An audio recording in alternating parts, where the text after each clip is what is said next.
Sans Pants Radio, Australia's least coherent podcast network. This is Newsfighters, where we fight the news so you don't have to. With Dylan Behan. G'day Fighters, welcome to Newsfighters for today, May the 5th, 2021. Newsfighters is a comedic look back at the week's news in Australia presented by me, Hobbit Edit Wacky Clips podcast boy Dylan Behan. Coming up on today's show, I recap the huge Tasmanian election result. And also, Bec Melrose stops by to discuss Scott Morrison's Christian Church conference speech. But first, it's my favourite time of the year again, Beef Week. Beef Week is well and truly underway in Rockhampton. It's been great to see here at Beef Week over these last few years in between Beef Weeks, and particularly here in Beef Week. Beef Week. Beef Week. Here in Beef Week. Beef Week. Beef Week. Beef Week. Beef Week. The focus of the week, of course, is beef. Well, thanks for explaining that. I honestly had no idea what Beef Week was all about. But it turns out for some people it wasn't just about eating the beef. We're seeing some pictures of some fine-looking cows. For those who are at home and have not been here before, we're surrounded by people who are grooming their cattle at the moment. Please stop grooming the cows. They cannot consent. Oh, but I'll tell you one person who was immensely proud of their own Beef Week pun, and that was the Today Show's Carl Stefanovic when he was interviewing the Prime Minister. Beef Week, as we can hear behind you, there's an awful lot of bull.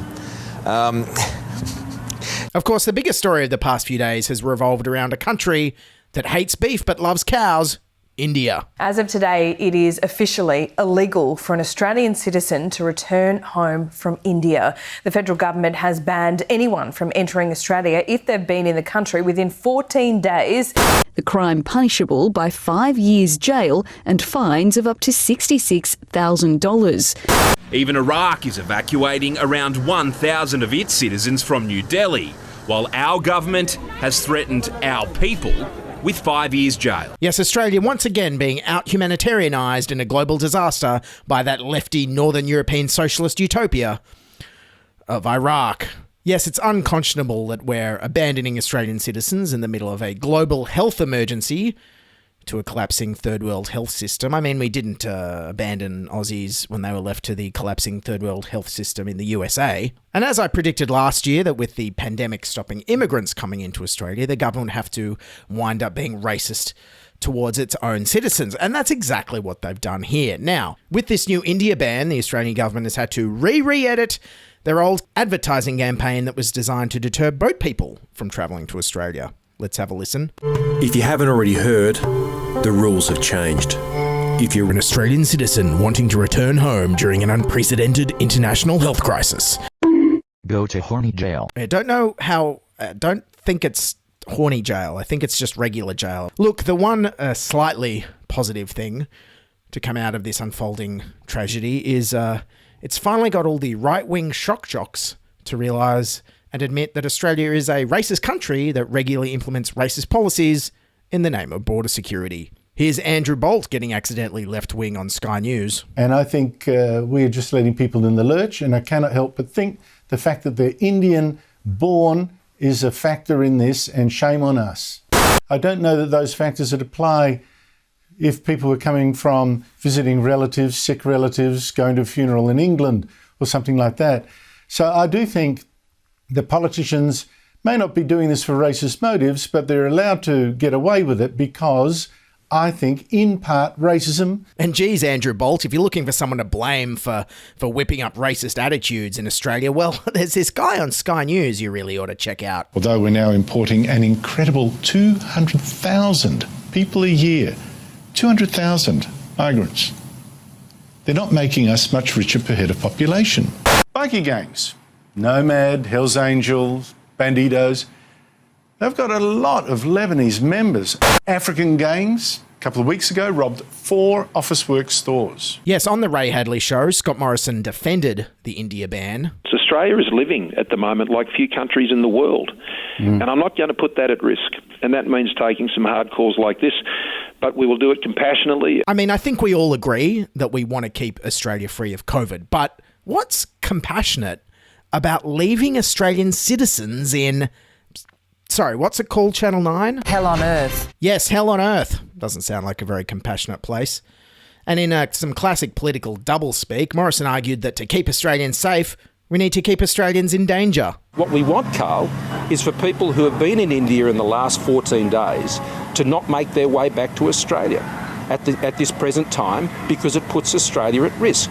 This is what you have to do to keep Australia safe during COVID, Carl. Ooh, 2 Carls in one sentence. You know Scott Morrison is agitated. After much public outrage, Scott Morrison changed his tune on Tuesday, saying people returning from India probably won't face jail. Okay, so to be clear, you're now saying that no one will go to jail or be fined. Is that right? Well, I think it's highly unlikely. Highly unlikely. This sudden backtrack on the India policy came as quite a surprise to Jonathan Kersley at Channel 9, it seems. He just wanted to keep talking about Beef Week. Jonathan, what's changed? Quite simply, Mark, one day has changed. A little more than 24 hours after this powerful measure came into effect, the Prime Minister is hanging out with bulls in Queensland at a beef expo. But rather than beefing up his support for his own powers, he appears to be backing away, and backing away quickly. Well, good thing Jonathan Kersley wasn't asked to immediately cover a plane crash or a terrorist attack, or he would have been struggling to get in those beef week and cow puns. It would have been utterly ridiculous. What do you think? Glad he didn't have to brisket. And finally, in terms of what the government should do, I once again regret to announce that I agree with Andrew Bolt on something. But I can't believe that this country is so hopeless that it cannot set up a quarantine system to deal with this.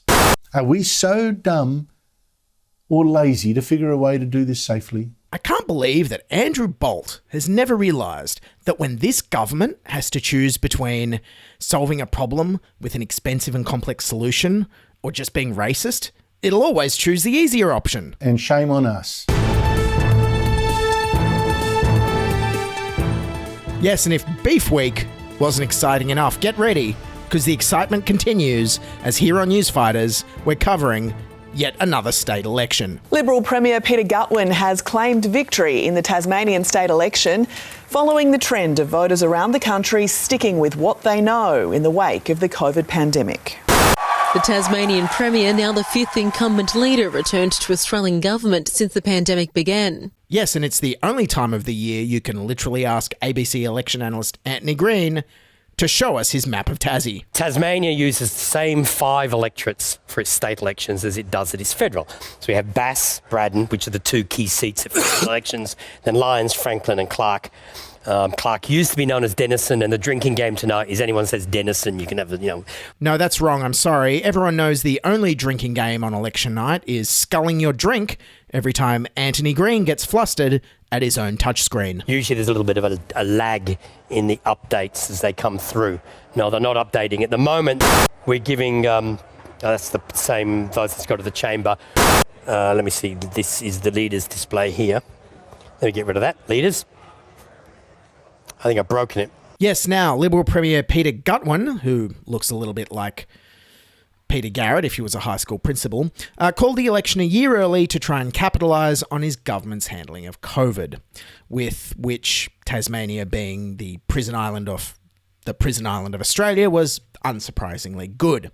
As you heard, he romped at home. Here's some of his victory speech on election night. Jobs have returned to pre-pandemic levels, and even today, I'm pleased to say that there are more Tasmanians in work right now than what there were before the pandemic hit. Yes, and that's probably because there's more people living in Tasmania now than before the pandemic hit. Fun fact, everyone who's ever visited there wants to move there, and during COVID, they sure did. Oh, look, honey, Hobart has affordable big houses, incredible nature, world-class music festivals, decent coffee, great beer, ubiquitous NBN, climate change isn't having a massive impact yet, and it has an art gallery with a machine that poops itself. It is a machine that gets fed twice a day and poops it out on the other end in this glass container. Let's book the movers now! Well, to the exciting election campaign itself, and nobody in Tasmania seemed very interested, as confirmed by Jackie Lambie and some locals on the street. What's your sense on the ground? Is it going to be a close election tonight? Well, if you ask me, I couldn't actually tell you because no one seems to have much interest in on it. So I think if you don't vote, then you shouldn't have an opinion. Are you just super keen? Not really. It hasn't given me much interest at all. No interest at all? I mean, it's Tasmania. Surely not all the policies are about small, minor, insignificant stuff like boat ramps, swimming pool upgrades and beekeeping, were they? Oh, wait, they were. Labor has announced it will invest an additional $2 million to upgrade boat ramps. The Premier making poolside promises. We're going to provide $3 million to ensure that we can upgrade the pool area. The Greens also want to target illegal firewood harvesting and improve forest accessibility for beekeepers. It maintains existing access for beekeepers to all of our forest. But being a state election, healthcare, of course, was also a big issue. Peter Gutwin also responding to reports a patient at the Royal Hobart Hospital was given a bucket to use for a toilet. I haven't heard that. Pooing in a bucket in Hobart? I mean, that's more of a Bernie thing, really. I mean, if someone in Hobart wants to watch that, they'll just pay $30 to go to the Mona Gallery, watch a machine do it. And of course, with everyone moving to Tasmania, housing affordability and homelessness has become a big state issue due to a lack of social housing, which Liberal Tasmanian Senator and happiest skeleton in the world, Erica Betts, tried to deny and defend on Sky News. A lot of social housing with federal and state money, and that is increasing all the time, and the number of houses is increasing. Why but of course our population living in cars, and why are there so many homeless people, more homeless people in Tasmania now than ever before, and it's just increasing? Yeah, because of a housing shortage. Yes, when you're looking for something to blame the shortage of housing on, why not try blaming the housing shortage? Foolproof. It's like blaming the drought on a water shortage. Technically correct. Being a state election, the campaign itself, of course, had its fair share of dramas. A Labor candidate stood down over 7-year-old text messages to a friend. Labor State Party President Ben McGregor, well, he sensationally quit as a candidate for the seat of Clark over alleged inappropriate texts sent to a female friend.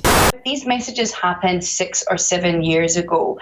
Now, he says it was a conversation amongst a group of friends and that one of the friends was offended. He had since apologised to that person who had accepted his apology. Meanwhile, on the other side of politics, a Liberal candidate was allegedly caught catfishing interstate lovers on a dating app using a faked identity while also facing firearm charges. And the Liberals, of course, were like, well, he can't be expected to stand down. He's got to stay. The Premier forced to address allegations Braddon candidate Adam Brooks used a fake identity to start a relationship with a Melbourne woman, with claims he even doctored a driver's licence. Look, I've got more important things to worry about than Mr Brooks's love life. Mr Brooks has categorically denied that those profiles are his. Mr Brooks is already facing court on charges of incorrectly storing ammunition. Well, thankfully, I guess this means I can finally fulfil my ambition of running for the Tasmanian Liberals, even if someone does find my 2004 LiveJournal site, where I'm called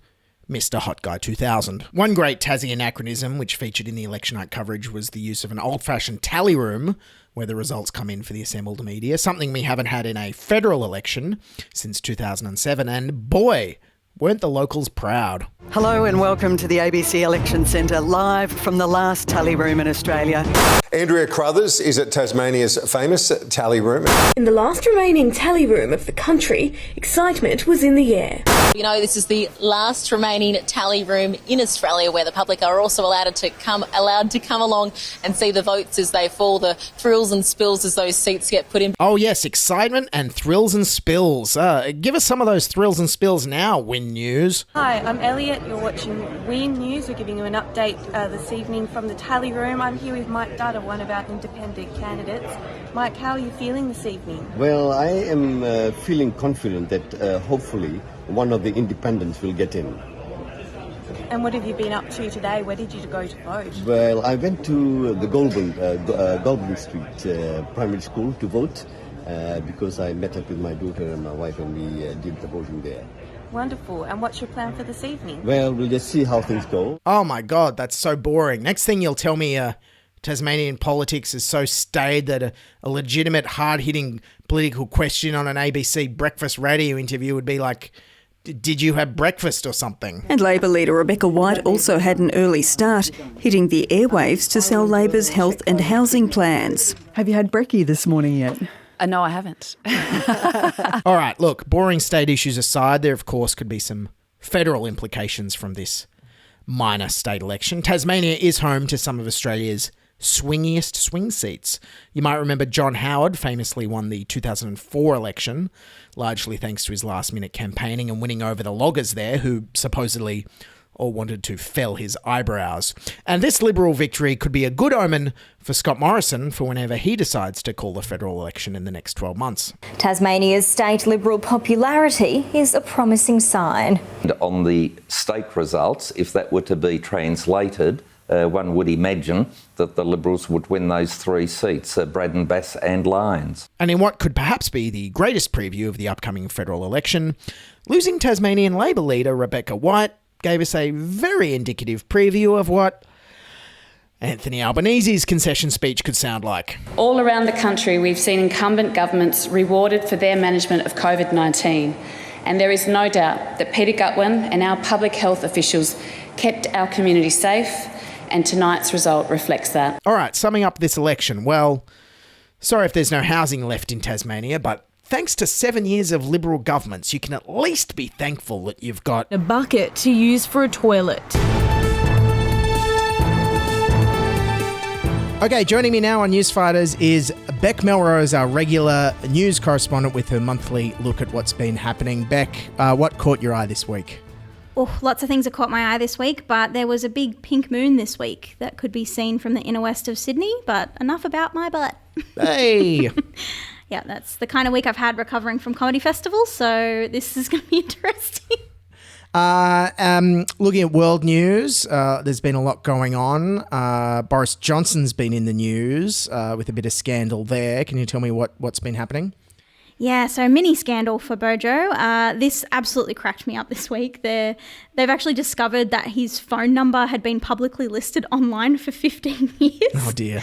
Apparently he was the media contact on an old press release or something like that. And he had the same number for the last 15 years, still has the same number? Yeah, well, he obviously, he's loyal. He's loyal to his carrier. Let's put it that way. Clearly he must be on a pretty good family plan for all the unknown number of children he has. Very good family planning. Yes. Moving locally, Scott Morrison has been under a bit of fire lately for something I haven't actually talked about on the show yet, which was his speech to the National Conference of Christian Churches. Now, fill us in. What's all this story about? Yeah, so he's copped a bit of flack for a talk that he gave that went into a bit more detail into his Pentecostal beliefs. And, I'll be clear, everyone has a right to believe what they want to, even if it feels a bit cooked to you. But I do want to talk about it because I think it raises some interesting questions about what we expect of our leaders in Australia. Mm-hmm. And whether you share his beliefs or not. There's an interesting discussion around how they play out in our democracy, I think. There's definitely a worrying line for me in the abrogating of responsibility to the divine. Like growing the church is going to be the answer to all of our problems. And at this stage, I don't know about you, but I think we're less God help us and more God help us at this stage in human history. But having religious leaders isn't a new thing.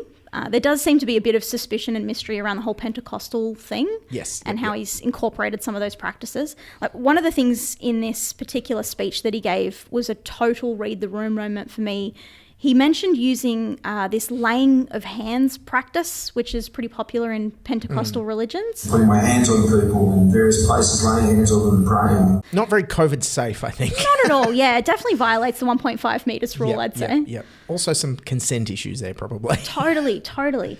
And he said that he's used this technique as he's travelled around visiting people after natural disasters and whatnot. I don't know how he did it. He couldn't even get a handshake in Cobargo. But yeah, maybe they knew what he was up to there. Yeah, probably. They were onto him.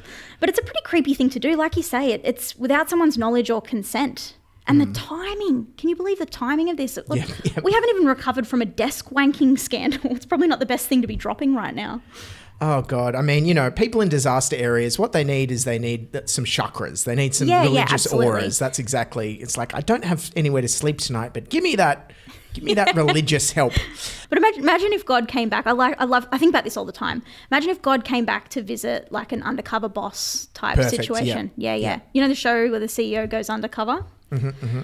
I think there'd be people shifting in their seats if God came back to Parliament. So much of what they do goes against the Bible. Mm-hmm, You can't work on Sundays. You can't eat prawns. You're supposed to love thy neighbour, not roll thy neighbour under the bus, which seems to be their go-to. And there's, I reckon personally, there's a bit of coveting of oxen going on in Parliament too. There'd have to be. Yeah. I don't know my Bible, but you're not allowed.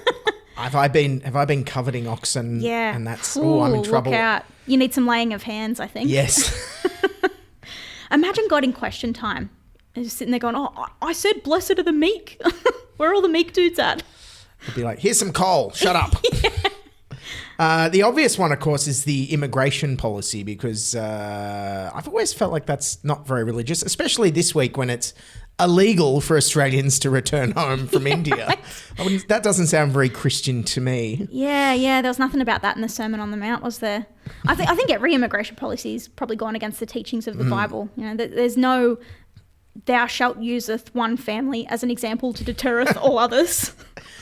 Did he talk about anything else in terms of referring to faith or moments of faith while he's been Prime Minister? Or? Yeah, so he was saying on election night that his own minister said to him, his church minister. Oh, right, yes. Minister. That's a more important one. Yeah, there you go. It's the blurring of church and state again.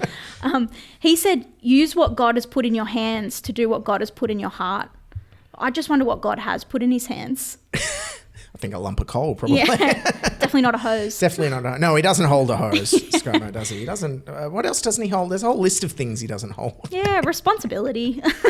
I reckon whatever was put into his hands, he passed on to the States pretty quickly. Yep. Defer. Yes, defer. And he talked about an early convo too that he had with Jenny's dad.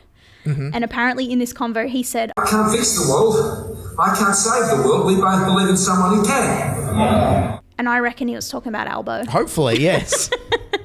That's my guess. Well, probably more like the state premiers, from what I've heard. True. They got a lot on their shoulders, don't they? Yeah. They're the ones actually saving the country at the moment, by the sounds of it. Okay, moving on to back overseas to some world news. This week we had Biden's 100th day as president. He gave a big speech to a joint session of Congress, and a lot of people are saying, well, this is looking a bit different to Trump's first 100 days, isn't it? Well, what do you think?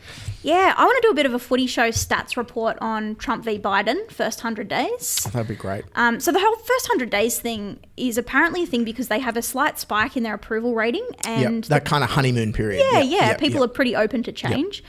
So here's some stats. We had Biden at 53.8% approval rating versus Donald Trump's historic low at 42% in the first 100 days. And Biden peaked at 55 after he announced the stimulus package, which, fair enough. Well, it's almost like competency in looking after people is popular. Hard to believe. Exactly. So's getting a check in the mail. So what kind of things has Biden done? Yeah, well, lots, right? And we know he's done heaps of good stuff, but the one that caught my eye was that he added sesame to major allergens on food labelling, which is, the huge step in saving the world we've all been waiting for. Is the stir-fry and bagel lobby just... he's got to be careful of big sesame. Yeah, exactly. But overall, in terms of the first 100 days, has he done more than Trump? Yeah, so technically no. He signed fewer bills, but one was called the American Rescue Plan. So I reckon that's probably got a bit of substance to it, considering he inherited a nation plagued by plague and rioting and goodness knows what else. So I think that's got to be a bit meatier than the sesame seed bill. Hopefully, I think that will get more news coverage. Yeah, no one's talking about the sesame one. What's going on there? There's got to be some kind of sesame conspiracy. Maybe he's got a vendetta going back years. Yeah. When did his son die of sesame seed cancer? Sesame seed allergy. Yeah, he's out to get sesame. What about executive orders? He's done 41 versus Trump's 32, but 19 of those. Yeah, okay. Right. But 19 were revocations of previous orders. So there's been a lot of take-backsies in the first 100 days. And I imagine a lot of those were about like toilet flushing sizes and showers and things if they were by Trump. What other rules and laws? A lot more mask wearing. He's been big on that. Yeah, good on that. General deference to science, which has been nice to see. Controversial in America. Yeah. And it just feels like he's hit the ground running, right? Like I think, I don't know if you've been watching, but he literally did hit the ground running a few times. Yes. He's been doing a lot of jogging into his presses, just trying to show his vitality. He hit the stairs running up the plane stairs. Yeah, he did do under Air Force One. Yep. Good on him. And what about vaccines? Yeah, so he said 100 million and he hit the 200 million, which was, double what he'd initially promised, smashing some KPIs, which is always good when you're still in your, what do you call it when you're in a job?